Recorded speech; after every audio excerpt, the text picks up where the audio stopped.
začít nahrávat. Doufám, že to bude fungovat. Já jsem taková trošku amatérka v tom. Tak bychom pomalu začali. Takže my vás tady všechny vítáme na dnešním povídání o Maroku. A jsem ráda, že tady máme Adinu Flimel, která je vlastně ambasadorkou pro Maroko, mluví jejich jazykem, je tam jak doma a ať se nezdá, protože byste možná jako podle vzhledu spíš čekali tmavovlásku nějakou, tak ona je Slovenka a já bych jí chtěla teďko dát slovo, aby nám řekla něco o Maroku, protože opravdu myslím, že toho ví mnohem víc než já, když jsem tam několikrát byla a nemám tu zemi tak projetou úplně celou. A taky, co vlastně má ráda na Maroku. Ďakujem za slovo. Moc si nás všetkých pozdravujem a boskávam. A je mi teda nesmiernou radosťou, že máme túto možnosť takýmto spôsobom prepojiť a rozprávať o krajine, ktorá podľa mňa ako voní neuveriteľným, by som povedala, spôsobom a o krajine, ktorá nám vie ponúknuť tak obrovské množstvo ako keby tých príležitostí na to, čo sa tam chystáme urobiť a vlastne tak na základe toho, jak sme urobili ten program. Takže sa veľmi teším, že máme možnosť vlastne počas tohoto celého priestoru, ktorý nám je daný, spolu tým prejsť. My sme so Soničkou vlastne pripravili ten program tak a cez ktorým vlastne pôjdeme cez tie jednotlivé dni, tak aby sme si to o tom porozprávali viac, aby sme si povedali, čo nás tam čaká, aby sme mali možnosť to zavnímať, pretože naozaj tým spôsobom, ako pripravujeme tú krajinu, tak ju pripravujeme tak, alebo všetky tie zážitky, ktoré sú tam dané a vyskladané, tak sú pripravené tak, aby sme sa tej krajiny dotkli, aby sme ju ovoňali, aby sme ju započuli, aby sme ju zavnímali, aby sme ju ochutnali, pretože podľa mňa to je spôsob, ako im tú krajinu spoznáme.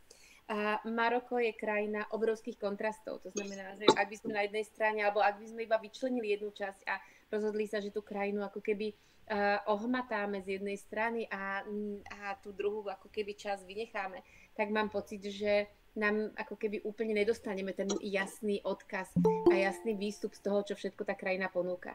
Takže vlastne je to taká absolútne ako úžasná kombinácia alebo ako taká dokonalá esencia tých zážitkov, ktoré ponúkame z tej jednej strany a potom vlastne ako...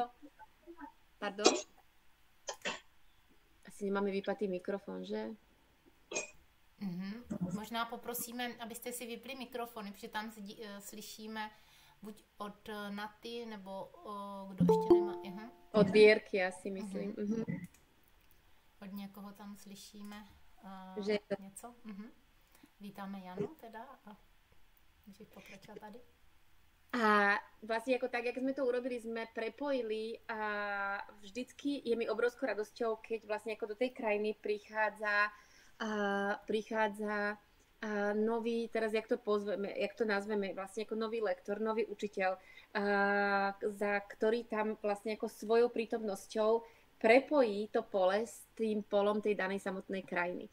A vlastne tým pádom sa dokonale dostaneme do nejakej ako nádhernej esencie, keď nám bude dovolené, tak ako to máme navnímané, ako sme ten program pripravili a vlastne v tejto kombinácii, aby sme vstúpili, aby sme sa dotkli tej prastarej múdrosti, ktorú tá krajina nesie. My to urobíme a my sa tej krajiny dotkneme cez tie starodávne rituály krásy, cez to, ako ju vlastne ako prejdeme, pretože my zavnímame ako keby, alebo ju budeme spoznávať cez tie 4 elementy a o tom si potom povieme viacej, ako to je, akým spôsobom sme to pripravili, ako tie dni vyzerajú jeden po druhom, ale krajina, alebo Maroko samotné, je to krajina púšti a palácov, je to krajina kadidla, je to krajina karaván a ja hovorím o tom, že keď sa započúvame, tak tá krajina ako dokáže zašepkať príbehy a presne tie, ktoré sú pre nás pripravené. Je to krajina svetla, je to krajina slnka a je to krajina, kde zažijeme tie najkrajšie západy slnka a vlastne spolu so Soničkou týmto vytvárame nejaký ako priestor, kde sa budeme vedieť navrátiť domov, kde sa budeme vedieť vlastne ako navrátiť do tej podstaty seba samého a som presvedčená o tom, že vlastne po tom, ako to celé absolvujeme, sa budeme domov vracať každopádne oddychnutejší, a naplnenejší a múdrejší. Takže vlastne takýmto spôsobom to je pripravené. No. Tak moc děkujeme za hezký úvod o Maroku. Já bych přidala jen to, že opravdu, jak říkala Adina, Maroko je země kontrastů. Opravdu. Já to klidně řeknu tak jakoby od plic. Tam prostě vedle hovna je klidně parfumerie. A vlastně vedle chudoby je bohatství a všechno se to tam tak krásně prolíná. A nemáte tam takový ten pocit, který někde může být v jiných jako zemích, že jakoby tady jsou ty chudí a tady jsou ti, protože oni vlastně i ty chudí lidi, kteří jsou tam v těch vesničkách, v tom vysokém Atlasu, tak oni se vůbec jako necítí jako chudí, jo? Tím, že nemají prostě ty krásné domy a žijou si tam prostě ten svůj život, jsou to ty Berbeři většinou, nejsou to takový ty Arabi, který potkáte v Marrakeši, ty jsou většinou takový menší, hodně jakoby divoký a ten Berber bývá takový vysoký, většinou má něco i z kapuci a jsou to takový klidnější lidi a vlastně my, když se pojedeme podívat vlastně do toho vysokého Atlasu, vlastně k vodopádu Ourice, tak se zastavíme i v místě, kde je něco, jak bychom mohli mi říct, něco jako, že u nás Skanzen a vlastně tam je jedna rodina, má takový domeček, který tam ukazuje, jak vlastně ty Berbeři žili, dají si tam koupit i nějaký šperky, jak tam vlastně mleli mouku, dokonce vám dají ochutnat i chleba. A já, když jsem byla v Maroku, já nevím, jestli to bylo po druhé nebo po třetí, tak to bylo vlastně těsně po takovém tom zemětřesení, který bylo 3 roky zpátky. A když jsme projížděli, tak v tom Atlasu u toho Atlasu to bylo hodně vidět. A byly tam nastavěné vlastně stany a ty lidi byli v tom stanu. Tam je velký rozdíl v nás v tom, že u nás, když se něco stane, tak my říkáme, ten soused, to je jako chudák a hodně si třeba pomůžeme v té rodině, ale už jakoby s těma sousedama to není až takový možná vřelý, ale tam všichni prostě byli pod tím stanem, anebo to funguje tak, že když tomu sousedovi ten barák nespadl, tak oni ho pozvou vlastně k sobě. Jo? Je to automatický, že tam jsou všichni pohromadě a že to vlastně sdílí. A ono, jak se to říká, čím míň máš, tím víc dáš, takže to tam jako funguje dobře. A já musím říct, že jsem byla hodně překvapená, když mi třeba jedna žena říkala, že má obavu třeba jet do Maroka, že slyšela, že to není až tak bezpečná zem, anebo že tam není čisto. Já musím říct, že oni si velmi jakoby potrpí na tu bezpečnost, protože ty turisté jsou pro ně prostě přínosem. A i když právě bylo to zemětřesení, tak přestože já moc dobře neumím anglicky, tak jsem začala sledovat vlastně ty zprávy, kde se říkalo úplně něco jiného, myslím BBC nebo něco takového, tak nějak naraz jsem tomu hned rozuměla všemu, co se tam říkalo. Oni říkali, přijeďte k nám, všechno je v pořádku, oni opravdu jsou velmi rychlí, velice rychle tam uklidili v tom Marrakeši a přitom u nás pořád ve zprávách ukazovali, jak je to všechno zbourané a zničené a že se tam jako nedá jet, takže oni opravdu na těch turistech si dávají hodně záležet i na tom místě. I když tam nikde nevidíte odpadkové koše, třeba po Marrakeši, a oni ty odpadky tak různě hážou jakoby ke zdi, tak ráno je to všechno ukliděné, protože tam prostě ráno projedou, všechno to uklidí.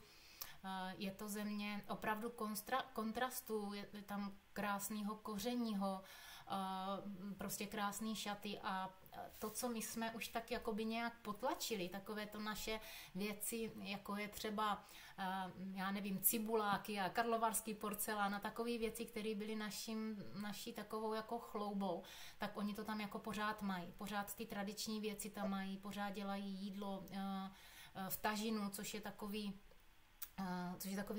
hliněný talířek, který má takovou, když čepičku s dírou a vlastně tímto vlastně připravujou to jídlo, je to takové jejich typické jídlo, všechno je velice dobré, všechno je velice čerstvé, vůbec si tam nepotrpí na nějaké takový supermarkety, jak u nás se rozmohlo, a vlastně i na tom společném jezení a na takovém tom hodování, kde se potká ta rodina, si dávají velice záležet. A já mám ještě takový jako příběh, jak jsem říkala o tom hovně. Tak já musím ještě říct jeden příběh a potom dám zase slovo Adině a můžeme klidně se pustit třeba i po tom programu, který je nachystaný, kdyby někdo s náma chtěl jet, tak vám ukážeme vlastně co a kde je možné vidět a zažít a klidně, jak jsem říkala, se ptejte, dotazujte. A když jsem byla poprvé v Maroku, tak jsem spala v takovém hotelku, který nebyl ani pro mě takový, jako, nechci říct, ne že luxusní, ale prostě bylo tam malý okno, nebyl tam balkónek, prostě málo vzduchu, a když jsem usínala, tak mi nebylo nějak moc dobře pod tou peřinou. A měla jsem k tomu odpor, a tak jsem se tak nějak zpracovávala, usla jsem a mně se zdál sen a já jsem si na něho vzpomněla, až jsem šla kolem hovna a kolem velblouda, protože ten sen byl o tom, že jsem byla někde v poušti, byl tam takový stan a já jsem tam seděla uvázaná u toho kolíku a asi 1,5 metru ode mě byl velbloud. A z toho stanu vyšel muž, tak 35 let, nějaký Arab, stál si gatě a udělal vedle mě prostě potřebu. Opravdu jako. A já jsem úplně já jsem říkala, to je strašný, tady vedro, smrad a ještě tady chlap se vedle mě vytentuje.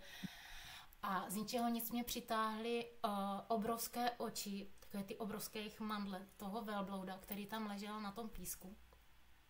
Díval se na mě a říkal, vidíš, Mitro, tak to je v tom životě. A ty musíš milovat i to hovno. A já jsem si říkala, jakože co to je, co to jako znamená a jakože ten velbloud, jakože jsme vedli takovou tichou komunikaci. A on říká, víš, jak mám tady to dřevěné sedlo. Myslíš, že to netlačí? A já říkám, já nevím, já to nenosím. On říká, tlačí to strašně.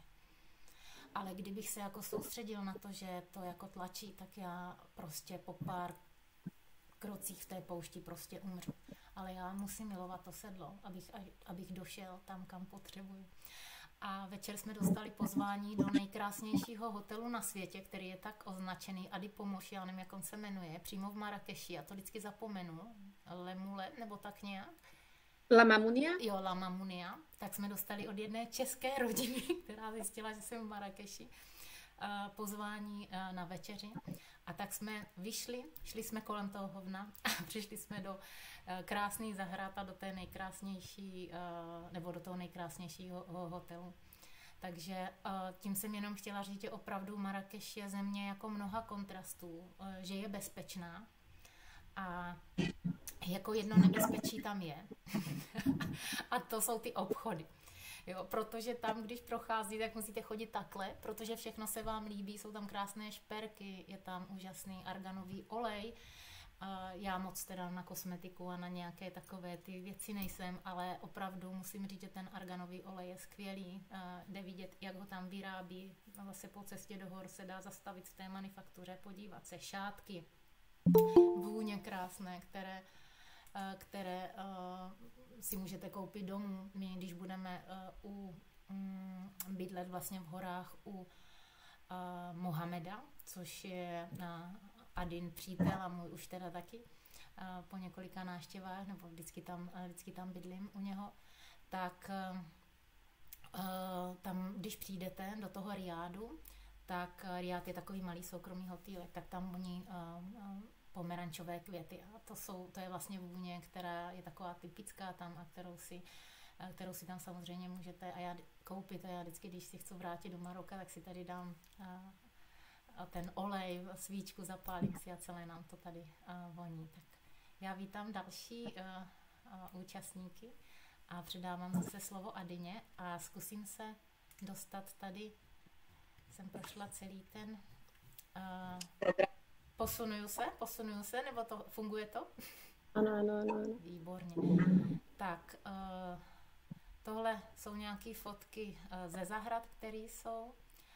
A my máme tady první den, vlastně když jsme přijeli, tak bychom přijeli k Mohamedovi, to vlastně vidíte za mnou tam fotku toho jeho Riádu. i s bazénem. Za mě je to místo, kde by se ticho dalo krájet a je to jenom necelá hodinka od Marrakeše a Mohamed je velice, velice pohostinný a k ženám velice laskavý, vždycky nám tam sype růže na postel, na snídaně, na stůl a je to takový místo, kde po té divoké Marrakeši můžete spočinout a odpočinout. Tak já jsem si byla, že dám zase slovo Adině, tak předávám. Ach, ďakujem veľmi pekne za slovo. Každopádne chcem povedať, že ak by napadli, alebo ak by ste mali akékoľvek otázky, tak prosím, normálne vstupujme do toho a ja budem šťastná, keď z toho spravíme takú interakciu, kedy naozaj ja rozprávam, vy do toho skočíte, opýtate sa a tým samozrejme sa otvára ten priestor a presne si nás to vedie, kam chceme. Každopádne na začiatok by som chcela povedať, že Maroko patrí jednej k najbezpečnejším krajinám samotnej Afriky. A viem to, lebo teda je mi dovolené tam s nejakými ako prestávkami a s nejakými ako príchodmi a odchodmi ako pobývať už ako asi 8 rok. A naozaj samotný turizmus tvorí ako obrovskú časť príjmu samotnej krajiny, takže naozaj tá bezpečnosť je tam ako vynikajúcim spôsobom ako nastavená. Je to krajina, ktorá do 56. do roku 1956 bola kolóniou Francúzska, takže kto sa ako keby bojí alebo chce začať, že tak skúsi ísť do Afriky, tak si myslím si, že Maroko je naozaj ako úžasná krajina, kde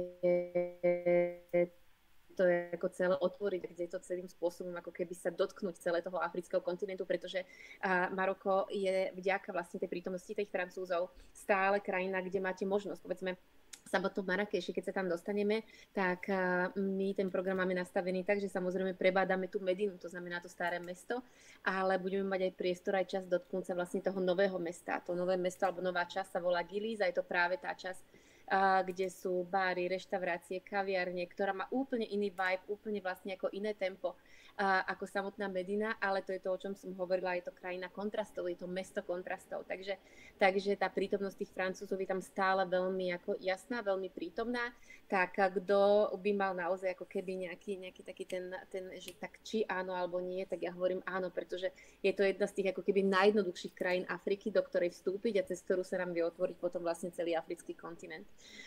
Na začiatku poviem, že celý ten pobyt, ktorý máme, je urobený aj nastavený tak, aby sme si na jednej strane oddychli, aby nám bolo dovolené navnímať tú krajinu, aby sme ju vedeli spoznať a aby to vlastne ako bolo doplnené tými zážitkami a vlastne tou prácou, ktorá bude pod vedením Soničky. Takže na to, aby sme toto celé vlastne ako mohli navnímať, tak sme sa rozhodli, že budeme vlastne gro toho nášho pobytu práve ubytovaný v Atlase, ktorý je to asi 30 km od Marrakešu a bude to miesto, ktoré bude iba naše, to znamená, že bude to iba pre tú našu skupinu a je to miesto, ktoré sme v srdci berberskej dediny, alebo tým spôsobom takto, ako nastavujeme akú tú krajinu vlastne ako spoznávame, tak vyhľadávame vždycky také tie naozaj autentické miesta, ktoré idú ďaleko za nejaký rámec toho turizmu a to si potom aj povieme, ako napríklad spoznáme ten Marrakeš, akého ho budeme vlastne ako vnímať, pretože my sa budeme v Marrakeši a my ho budeme spoznávať na bicykloch, ten Marrakeš a je to absolútne ako neuveriteľný zážitok. Takže, ale kým tam prídeme, tak dopoviem iba k tomu nášmu ubytovaniu, takže absolútne autentické miesto v srdci berberskej dediny, kde nám budú variť ženy, ktoré sa to vlastne učili od svojich mám a ich mami od svojich mám. Budeme vlastne jesť jedlo, ktoré rastie v záhradách tej svätyne a je to miesto, kde budeme mať absolútne ako úžasný ako priestor, jednak z hľadiska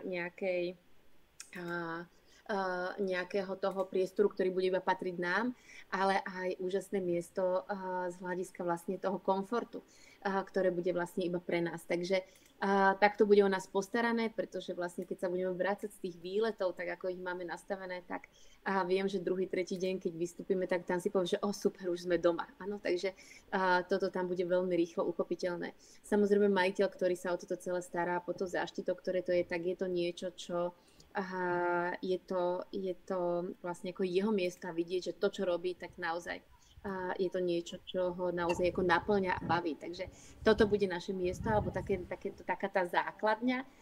s tým, že keď som spomínala, že celý ten program je nastavený tak, že my tú krajinu spoznáme cez 4 elementy, takže my budeme spať aj jednu noc na púšti.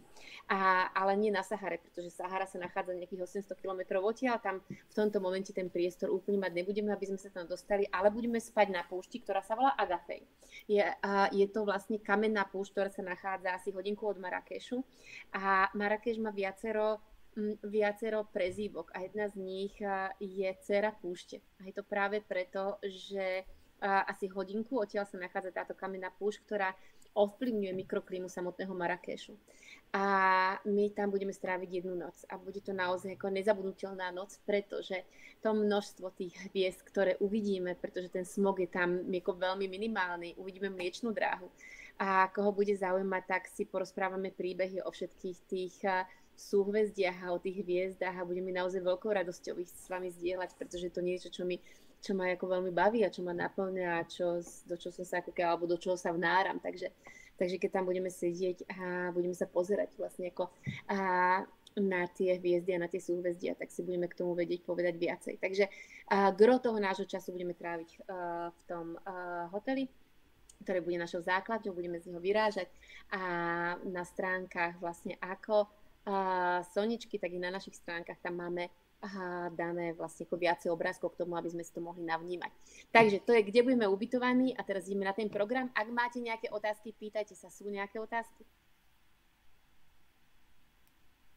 Není sú? Dobre, tak budem pokračovať. Ak by vystali, tak sa budeme pýtať. Takže prichádzame a prilietame. Prilietame priamym letom, čo je absolútne ako úžasné, tak je to urobené, chytené a nastavené. Prilietame a je to Viedeň Agadir. Agadir je miesto, ktoré sa nachádza asi 250 km od Marrakešu, ale nachádza sa pri Atlantickom oceáne. Takže my pri tom Atlantiku začneme ten náš celý pobyt a my pri neho skončíme. To znamená, ako vstúpiť do tej krajiny cez tú bránu, cez tie vody. Myslím si, že má určite veľmi hlboký význam, ale k tomu samozrejme môže Sonička potom povedať viacej. Každopádne tá krajina si nás privíta práve cez tie brány tej vody, a kde po prilete budeme mať vlastne priestor na to, aby sme sa ovlažili, aby sme do toho oceánu len tak narýchlo vhúpli a potom nás čaká transfer do samotného vlastne ako do nášho Riadu, kde už potom na nás bude čakať večera a oddych, zaslúžený oddych a absolútny kľud. Potom ideme a prvý deň začneme Marrakešom, pretože ako inak to začne, aby sme tú krajinu navnímali a potrebujeme vlastne ju navnímať, alebo najlepšie ako ju navnímať je presne Marrakeš. A keď budem hovoriť o Marrakeši, my máme totiž ako nejaký časový úsek, o ktorom môžem hovoriť a do ktorého sa môžeme dostať. Takže ja sa budem snažiť to nejakým spôsobom opísať. Ten Marrakeš je to ako zažiť raz Marrakeš. Je mesto, ktoré je pulzujúce, je to mesto, ktoré je farebné, je to plné vôni, plné zvukov, plné farieb.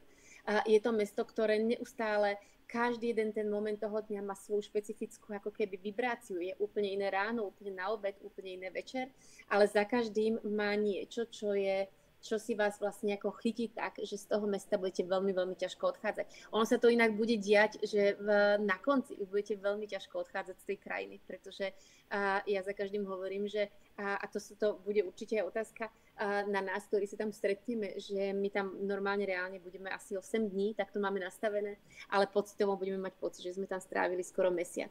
A Marrakeš si prejdeme na bicykli. Samozrejme, kto nebude chcieť na bicykli a povie si, tak toto úplne niečo není pre mňa, tak je tam pripravený samozrejme ako lokálny sprievodca, cez ktorý si to vieme prejsť tak, že ako to bude samozrejme peši, ale obidva, či to bude peši alebo to bude na bicykli, my sa zastavíme vlastne na tých zástavkách, ktoré ako keby není sú úplne bežne dopriate dovoliť každému alebo nejakému bežnému klasickému turistovi, ktorý príde a zavníma tú krajinu nejako.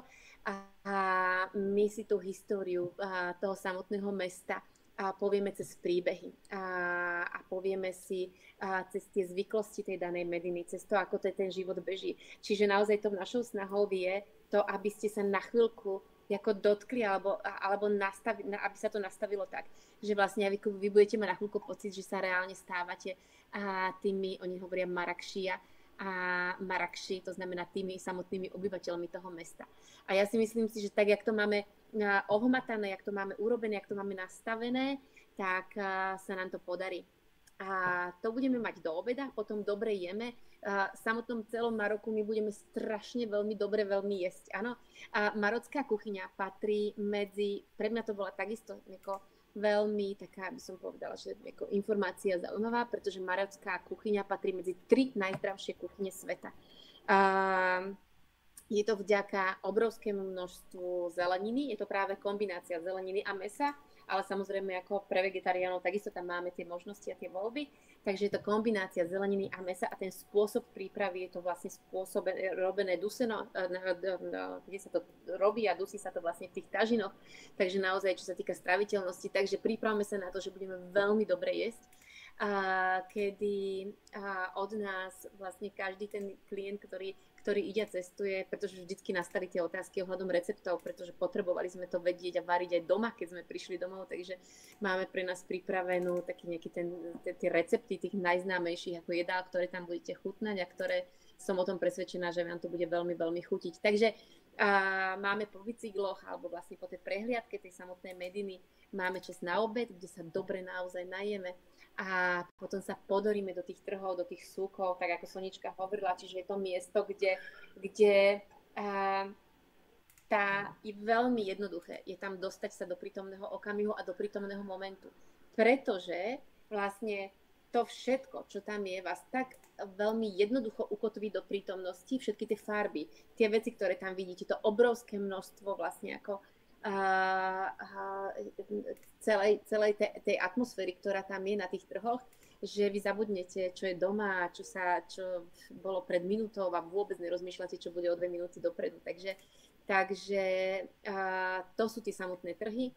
Tam, kto bude chcieť, tam to vlastne máme tak, že prechádzame to buď spolu, alebo to robíme tak, že si tam dáme rozchod, povieme si, kde sa stretávame a dáme si nejaký vyhradený čas na to. Takže to je ako keby náš prvý deň a myslím si, že naozaj takto otvorí ten Marrakeš, zavnímať to, alebo otvoriť ten náš výlet a práve cez Marrakeš je podľa mňa dobrý nápad. Takže to je prvý deň a povedzte mi, či máte k tomu nejaké otázky, či k tomu to je niečo. Dobre, keď nie, tak sa presúvame na ďalší deň. Sonička, chceš tomu niečo povedať? Povedz, kľudne. Já bych možná jenom, že samozřejmě Marrakeš zažijeme i v noci a že Marrakeš je místo, kde se potkává prostě tady ten arabský svět, kde se potkává i Afrika, i ta Evropa a je to opravdu takový jako krásný prostor, který je sdílený vlastně tady těmi různýma národama, je to a ten večer jako zažít tam je taková divočina taky, jako že to je prostě vidět tam to bubnování, jak tam hoří i ohně, jo, není to, že tady, když jdete na nějaký obyčejný trh, je to prostě fakt jako kulturní zážitek a někdy kulturní zážitek i to, že oni vás vezmou do toho kruhu bubnovacího, že vy můžete tam bubnovat s něma, tančit s něma. A samozřejmě pak chodí, vybírají i třeba s kloboukem, ale zase i k tomu bezpečí. Já jsem tam zažila to, že tak já nikoho nezajímám, že jsem taková jako očmoudnutá, ale třeba, co jsme tam byli s kamarádkou blondýnkou, tak se tam na ní trošku jako lepil jeden pán, ale oni tam mají prostě nasazené muže, kteří jsou sice policisti, ale nevypadají tak, ale podle toho postoje je poznáte a on opravdu prostě toho muže vzal a odvedl ho a vrátil se, zase si tam dal takový ten policejní postoj, prostě mají tričko, rifle, takže se to nepozná. Ale to jsem chtěla říct k tomu bezpečí, ale i k tomu, že oni jako vás vlastně zvou. Je tam i možnost si dát prostě spoustu dobrýho jídla, spoustu dobrýho pití a jak jsme se bavili o tom vlastně, že je to všechno čerstvé, tak tady teď, jak vidíte, tak jsou tam takový velký stany, kde si můžete vybrat, jako, jaký chcete džus a oni vám ho přímo jako vymačkají.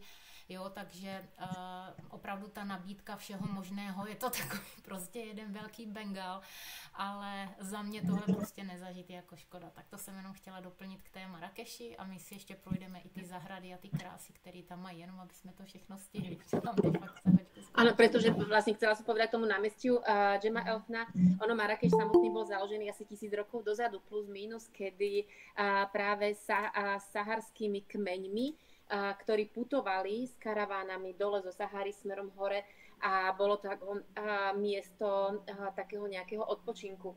a to námestie Jama Elfna práve bolo takéto námestie, kde sa vlastne všetci stretávali, kde sa prepájali, kde sa zabávali. Takže a ono to naozaj, my tu máme vlastne ako celé to predstavujeme tak, že to námestie, kde sa za posledných 1000 rokov nič nezmenilo a plus minus to tak vlastne ako stále je aj do dnešného dňa. Ako neuveriteľný street food, kto máte ako radi a skúšate jedlo, tak naozaj odporúčam, pretože si o tom potom samozrejme vieme povedať viac, len sme limitovaní časom, pretože len o tom street foode by som vám tu rozprával ďalších 45 minút.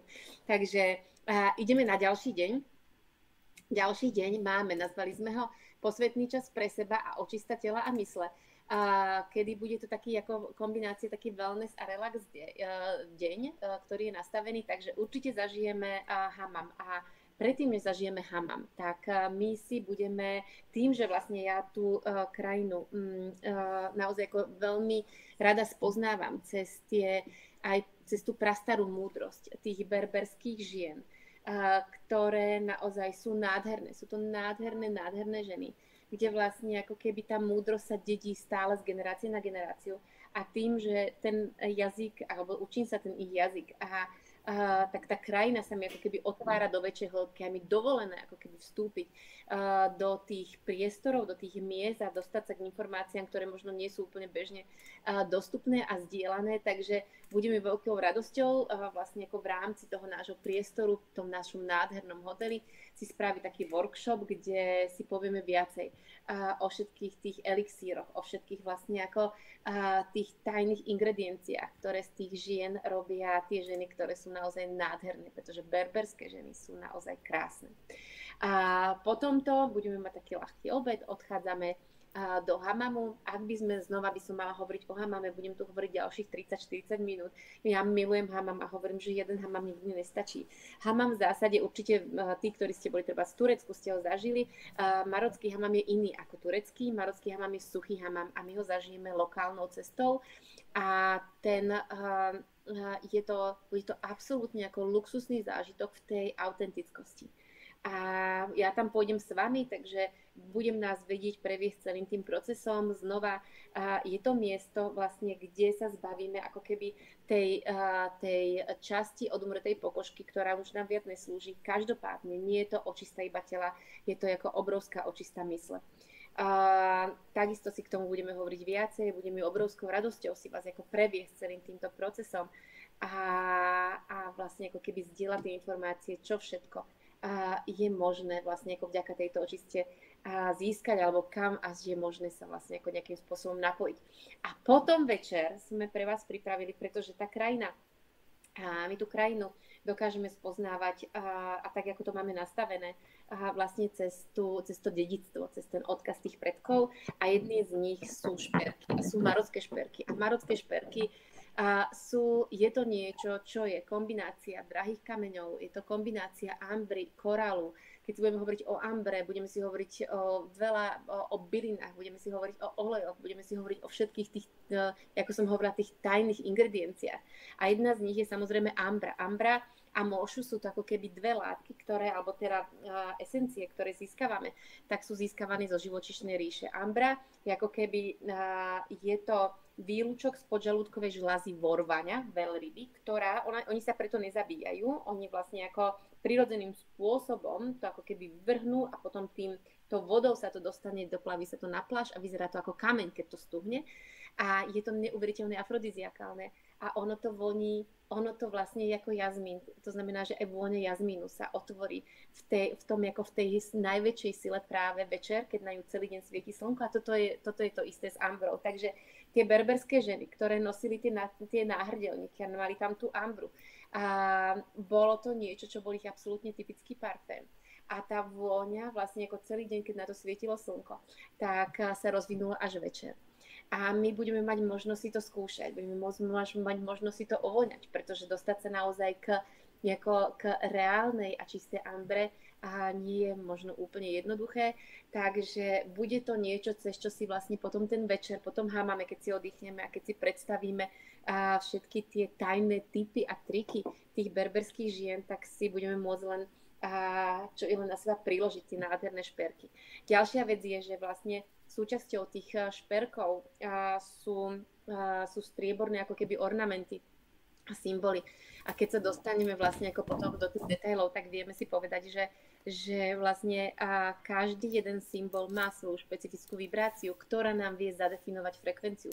To znamená, že bude to takým ako keby presne tak, áno, takým tým prenášadlom z jednej frekvencie do druhej.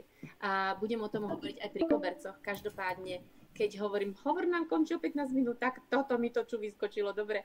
Keď hovorím o šperkoch, tak budem hovoriť aj o kobercoch, pretože je to niečo, čo si nevyberáme my. Je to niečo, keď sme ako keby pripravení otvoriť alebo vlastne ako vstúpiť do tej ďalšej úrovne tej frekvencie, tak ten šperk alebo ten koberec si vybere nás. Takže toto sa deje v tej mocnej krajine. Dobre, poďme rýchlo, lebo ja sa naozaj viem zastavovať. Sonička? No, já myslím, že všechno. Já bych teď možná ukázala jenom pár fotek třeba z nějakých zahrad, který taky navštívíme, aby sice trošičku uhneme z toho programu, který máme, ale ten se dá přečíst vlastně na našich a tvých stránkách, možná to úplně nestihneme. Takže tady vlastně jsou zahrada Majorelle, kterou vlastně a i ten dům, který tam je, obýval kdysi módní navrhář Yves Saint Laurent s jeho přítelem. Mají tam i berberské muzeum. Tahle fotka je jedna z mála fotek, protože tam se nesmí fotit a nesmí se tak fotit ani vlastně v tom muzeu toho módního návrháře. Mají takovou krásnou zahradu, kde se můžeme projít. A druhá zahrada, kterou navštívíme, tady je zahrada vlastně Jardin Secret. Je to takový klidný prostor, krásný prostor, který vlastně byl postaven pro ženu. Je spousta těch krás tam dělali jako muži pro ženu. Takže to asi k tomu. A mimo zahradu navštívíme ještě, teda mimo Marrakeš navštívíme ještě tuhle zahradu, což je vlastně taková zahrada, kde se říká, že se máte smát, protože tady třeba z té masky na vás začne stříkat voda, jsou tam různý takový zákoutíčka, malý berberský stan a spousta dalšího. A tady máme ještě výlet vlastně do Ouriky, který je, jak jsem říkala, bude součástí návštěva tady toho berberského muzea. Tady, jak říkala Adina, skvělý oběd, skvělé jídlo všude, vlastně k vodopádům. Takový vodopád je tam, ale pro mě není úplně jakoby ten vodopád to stěžení, ale pro mě je, když tam jedu, vždycky jako krásná ta cesta.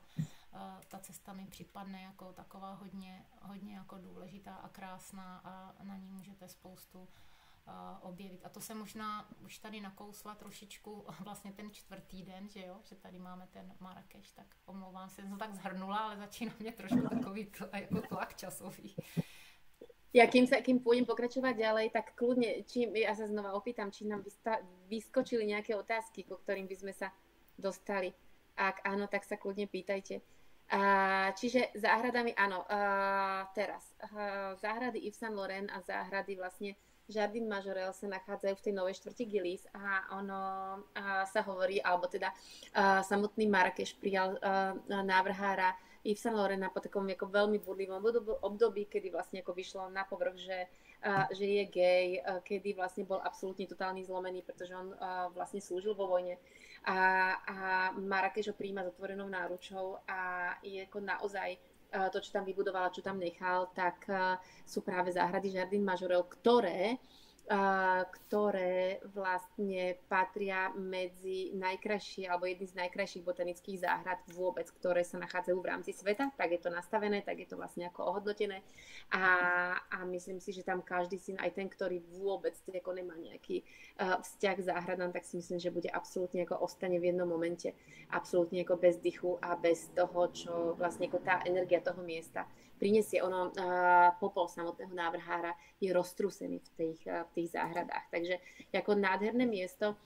Presúvame sa potom, na programe sme si dali presne, my to nazvali deň Heritage Day, to znamená, že ako deň, kedy môžeme zavnímať ten odkaz toho dedičstva. A nazvali sme to, že mágia predkov, Vysoký atlas a a samotná kultúra tých Berberov. Berberi boli pôvodní obyvatelia, ktorí vlastne osídlili tú severnú časť Afriky asi 10 000 rokov pred Kristom. A sú to obyvatelia, oni majú svoj jazyk, a oni majú svoje písmo, majú svoju vlajku. Keď ich preložíme, oni sa volajú Amazigh alebo Amazigh po berbersky a znamenajú slobodní ľudia. A sú to ľudia, ktorých naozaj v tých génoch veľmi je písaný vlastne stále tá informácia matriarchátu. Úplne iným spôsobom, keď pristupujú na najvyššie možnej úrovni, vlastne vážia matky a vážia si ženy. A to je preto vlastne, ako je to veľký rozdiel, či jednám, a je vidieť, či jednám vlastne ako s Arabom alebo jednám s Berberom, pretože naozaj ten Berber tam vždycky má vpísané vlastne ako tú veľkú úctu. Majú za sebou obrovskú históriu, svoje dedičstvo. Kedy si budeme veľa hovoriť o tých berberských kobercoch, pretože je to súčasť ako keby rodinných tradícií, kedy budeme my najväčšou radosťou vlastne ako nás celým tým previesť. A presne to hovoríme, že koberec si vyberie vás a vtedy, keď sme ako keby pripravení cez všetky tie vlastne ako farby, vzory a tie pradávne symboly, ktoré sú ako v tých kobercoch vodkané. Oni ako vytvoria také naozaj ako veľmi špeciálne pole, pretože naozaj znova sa vraciame k tej vibrácii, k tej frekvencii, kedy potom naozaj zafunguje ako ten lietajúci koberec, pretože to není rozprávka, ono je to naozaj reálne založené na základe toho, čo si vieme o tom potom povedať. Takže vraciame sa potom späť na náš hotel, kde oddychujeme. Naozaj dopriavame si taký ako nádherný oddychový deň. Sonička? Já myslím, že všechno. Já jsem jenom chtěla říct, že jako, když jsem jela do Maroka, jsem říkala, no tak já si tady koupím cokoliv, ale koberec určitě nebudu kupovat, to jako v žádném případě. No tak jeden mám. Koberec si mě prostě našel.